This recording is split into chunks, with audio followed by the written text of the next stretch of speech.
Hello guys, ಸಿರಿ kitchen ಬ್ಲಾಗ್ಸಿಗೆ ಎಲ್ಲರಿಗೂ ಸ್ವಾಗತ. So ಇವತ್ತು ಚಿಕನ್ ಬಿರಿಯಾನಿ ಒಂದು ಡಿಫ್ರೆಂಟ್ ಸ್ಟೈಲಲ್ಲಿ ಸಿಂಪಲಾಗಿ ಮಾಡುವ ಅಂತ.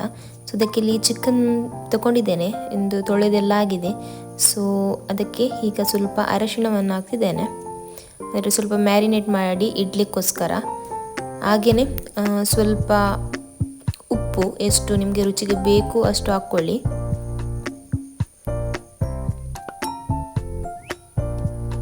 ಅದಾದಮೇಲೆ ಜಿಂಜರ್ ಗಾರ್ಲಿಕ್ ಪೇಸ್ಟ್ ನೀವು ಮನೆಯಲ್ಲಿ ಮಾಡಿ ಹಾಕಿದರೆ ತುಂಬ ಒಳ್ಳೆಯದು. ಸೊ ಒಂದು ದೊಡ್ಡ ಸ್ಪೂನ್ನಷ್ಟು ಹಾಕಿದರೆ ಸಾಕು. ಮತ್ತು ಇಲ್ಲಿ ನಾನು ಬಿರಿಯಾನಿ ಮಸಾಲವನ್ನು ಹಾಕ್ತಿದ್ದೇನೆ, ಮತ್ತು ಸ್ವಲ್ಪ ಮೊಸರು. ಇದನ್ನು ಎಲ್ಲವನ್ನು ಒಳ್ಳೇದು ಮಾಡಿ ಮಿಕ್ಸ್ ಮಾಡಿ ಮ್ಯಾರಿನೇಟ್ ಮಾಡಿ ಇಡಬೇಕು. ನಿಮ್ಮ ಹತ್ರ ಎಷ್ಟು ಟೈಮ್ ಉಂಟು ಅಷ್ಟು ಟೈಮ್ ಮ್ಯಾರಿನೇಟ್ ಮಾಡಿ ಇಡಿ. ತುಂಬ ಹೊತ್ತು ಇಟ್ಟರೆ ತುಂಬ ಒಳ್ಳೆಯದು, ಅಂದರೆ ಚಿಕನ್ಗೆ ಆ ಫ್ಲೇವರ್ ಎಲ್ಲ ಒಳ್ಳೆಯದಾಗಿ ಬರುತ್ತೆ, ಅದಕ್ಕೋಸ್ಕರ.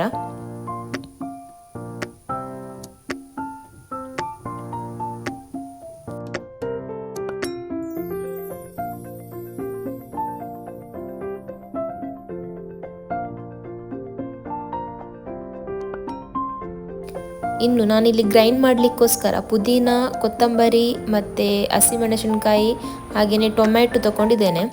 ಸೊ ನಿಮಗೆ ಇಲ್ಲಿ ಹುಳಿ ಬೇಕಾದರೆ ಹಾಕ್ಬೋದು ಪೇಸ್ಟ್ ಮಾಡುವಾಗ. ನಾನು ಲೆಮನನ್ನು ಯೂಸ್ ಮಾಡ್ತೇನೆ, ಮತ್ತು ಅದಕ್ಕೋಸ್ಕರ ಈಗ ಹುಳಿಯನ್ನು ಹಾಕಲಿಲ್ಲ. ಸೊ ನೋಡಿ, ಪೇಸ್ಟ್ ರೆಡಿಯಾಗಿದೆ. ಸೊ ಹಾಗೆಯೇ ಇಲ್ಲಿ ಅಕ್ಕಿ ಕೂಡ ತಗೊಂಡಿದ್ದೇನೆ. ಇದು ಸ್ವಲ್ಪ ಹೊತ್ತು ನೆನೆಸಿಟ್ಟು ಮತ್ತೆ ಒಳ್ಳೇದು ಮಾಡಿ ತೊಳೆದರೆ ಆಯಿತು. ಯಾಕಂದರೆ ಇದು ಬೇಗ ಕುಕ್ ಆಗುತ್ತೆ ರೈಸ್, ಅಂದರೆ ತುಂಬ ಹೊತ್ತೆ ಅಂತ ಆಗಲ್ಲ. ಒಂದು 3 ವಿಸಿಲಲ್ಲೇ ಒಳ್ಳೆಯದಾಗಿ ಕುಕ್ ಆಗುತ್ತೆ.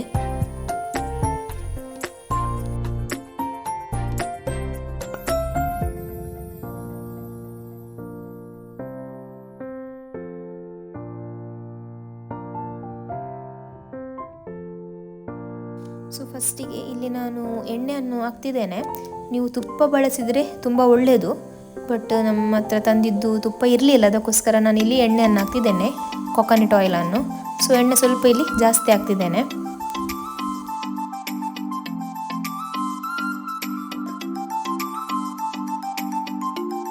ಎಣ್ಣೆ ಬಿಸಿ ಆದಮೇಲೆ ಇದಕ್ಕೆ ಸ್ವಲ್ಪ ಗರಂ ಮಸಾಲ ಹಾಕಿದರೆ ಆಯಿತು. ಗರಂ ಮಸಾಲ ಅಂದರೆ ಹೀಗೆ ಚಕ್ಕೆ ಎಲ್ಲ ಹಾಕಿದರೆ ಆಯಿತು. ಸೊ ಒಳ್ಳೆ ಪರಿಮಳ ಬರುತ್ತೆ, ಅದಕ್ಕೋಸ್ಕರ.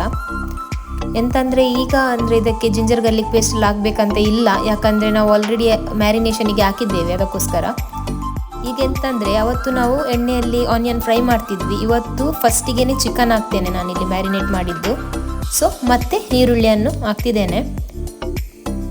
ಸೊ ನಿಮಗೆ ಬೇಕಾದರೆ ಫಸ್ಟಿಗೆ ಈರುಳ್ಳಿಯನ್ನು ಫ್ರೈ ಮಾಡಿ ಮತ್ತೆ ಮ್ಯಾರಿನೇಷನ್ ಇದ್ದು ಚಿಕನ್ ಹಾಕ್ಬೋದು, ಬಟ್ ನಾನು ಈಗ ಸ್ವಲ್ಪ ಡಿಫ್ರೆಂಟ್ ಸ್ಟೈಲಲ್ಲಿ ಮಾಡ್ತಿದ್ದೇನೆ.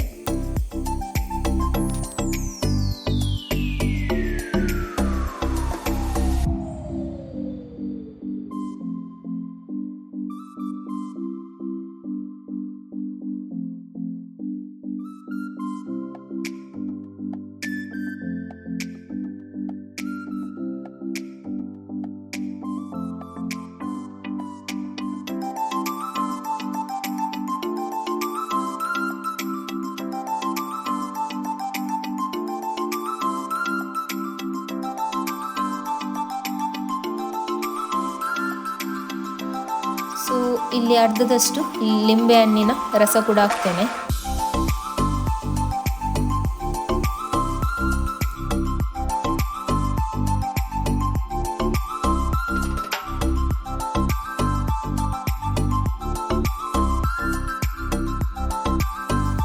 ಚಿಕನ್ನು ತುಂಬ ಕುಕ್ ಆಗಬೇಕಂತ ಇಲ್ಲ, ಯಾಕಂದರೆ ಮತ್ತೆ ನಾವು ಅನ್ನ ಹಾಕಿದ ಮೇಲೆ, ಅಂದರೆ ರೈಸ್ ಹಾಕಿದ ಮೇಲೆ 3-4 ವಿಸಿಲ್ ತೆಗೆಯುವಾಗ ಚಿಕನ್ ಒಳ್ಳೆಯದಾಗಿ ಕುಕ್ ಆಗುತ್ತೆ. ಸೊ ಅದಕ್ಕೋಸ್ಕರ ಇಲ್ಲಿ ಸ್ವಲ್ಪ ಅದರದ್ದು ಸೂಪ್ ಅಂತ ಹೇಳ್ತೀವಿ ನೋಡಿ, ಅದು ಬಿಟ್ಟರೆ ಸಾಕು.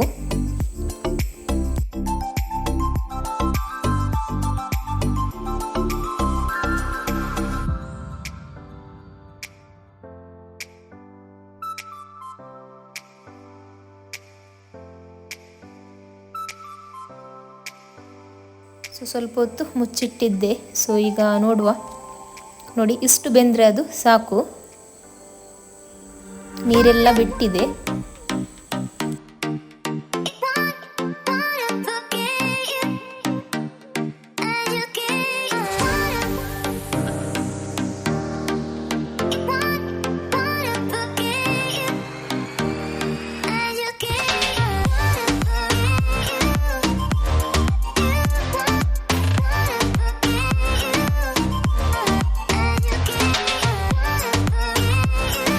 ಇನ್ನಿದಕ್ಕೆ ರೆಡಿ ಮಾಡಿಟ್ಟಂತಹ ಪೇಸ್ಟನ್ನು ಹಾಕುವ.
ಎಂತೆಲ್ಲ ಅಂದರೆ ಮಸಾಲ ಹಾಕ್ಲಿಕ್ಕೆ ಉಂಟು, ಮಸಾಲ ಅಂದರೆ ಯಾವುದೆಲ್ಲ ಹುಡಿ ಹಾಕ್ಲಿಕ್ಕೆ ಉಂಟು ಅದನ್ನು ಈಗ ಹಾಕೋದು.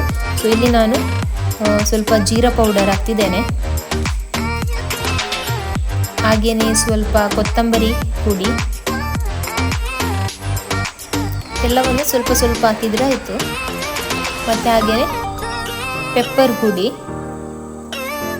ಕರಿಮೆಣಸಿದ್ದು ಪುಡಿ. ಸೊ ಇದು ಸ್ವಲ್ಪ ಜಾಸ್ತಿ ಹಾಕಿದರೆ ಒಂದು ಸ್ವಲ್ಪ ಫ್ಲೇವರ್ ಒಳ್ಳೆಯದಾಗುತ್ತೆ. ಅಂದರೆ ನಿಮಗೆ ಎಷ್ಟು ಖಾರಕ್ಕೆ ಬೇಕು ಅಷ್ಟು ಹಾಕಿ, ಯಾಕಂದರೆ ಆಗ ಗ್ರೈಂಡ್ ಮಾಡುವಾಗ ಮೆಣಸು ಕೂಡ ಹಾಕಿದ್ದೇವೆ. ಸೊ ನನಗೆ ಇದು ಬಿರಿಯಾನಿ ಸ್ವಲ್ಪ ಖಾರ ಇದ್ದರೆ ಒಳ್ಳೆಯದಾಗುತ್ತೆ, ಅಂದರೆ ಪೆಪ್ಪರ್ ಇದ್ದು ಟೇಸ್ಟ್ ಬರುವಾಗ ತುಂಬ ಒಳ್ಳೆಯದಾಗುತ್ತೆ.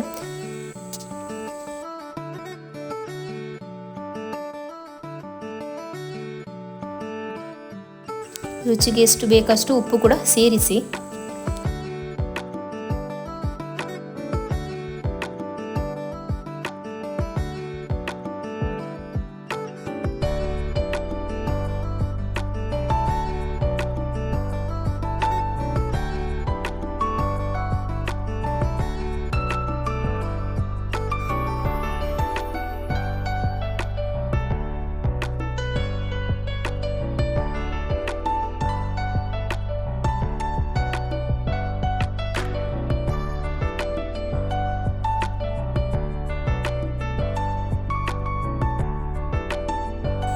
ಇನ್ನು ನಾನಿಲ್ಲಿ ಮೊಸರು ಹಾಕ್ತಿದ್ದೇನೆ. ಇದು ನಿಮಗೆ ಆಪ್ಷನಲ್ಲು, ಮೊಸರು ಬೇಕಾದರೆ ಹಾಕ್ಬೋದು.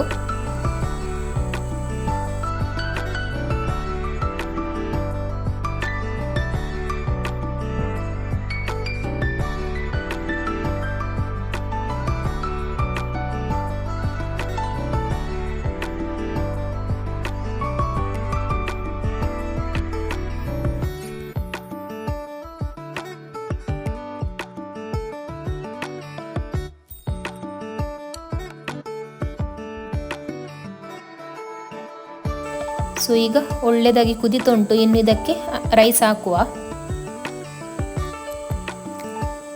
1 ಕಪ್ ರೈಸ್ ಹಾಕಿದರೆ 2 ಕಪ್ ನೀರು ಹಾಕಿದರೆ ಆಯಿತು.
ಸೊ 3.5 ವಿಸಿಲ್ ತೆಗೆದಿದ್ದೇನೆ ನಾನು, ಅಂದರೆ ಅರ್ಧ ವಿಸಿಲ್ ಮತ್ತು ನಾನು ಅಲ್ಲೇ ಬಂದ್ ಮಾಡಿದ್ದೆ ಗ್ಯಾಸ್.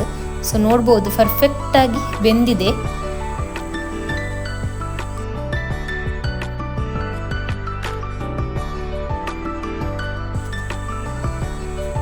ಸೊ ಪರ್ಫೆಕ್ಟ್ ಕ್ವಾಂಟಿಟಿಯಲ್ಲಿ, ಅಂದರೆ ನೀರು ಆಗಲಿ ರೈಸ್ ಆಗಲಿ ಪರ್ಫೆಕ್ಟಾಗಿ ಕ್ವಾಂಟಿಟಿಯಲ್ಲಿ ಹಾಕಿದರೆ ನಿಮಗೆ ಪರ್ಫೆಕ್ಟಾಗಿ ಬಿರಿಯಾನಿ ರೆಡಿ ಆಗುತ್ತೆ. ಸೊ ನಿಮಗೆ ಗಾರ್ನಿಷಿಗೆ ಬೇಕಾದರೆ ಕೊತ್ತಂಬರಿ ಸೊಪ್ಪು ಮತ್ತು ಫ್ರೈ ಮಾಡಿದಂತಹ ಆನಿಯನ್ ಕೂಡ ಹಾಕ್ಬೋದು.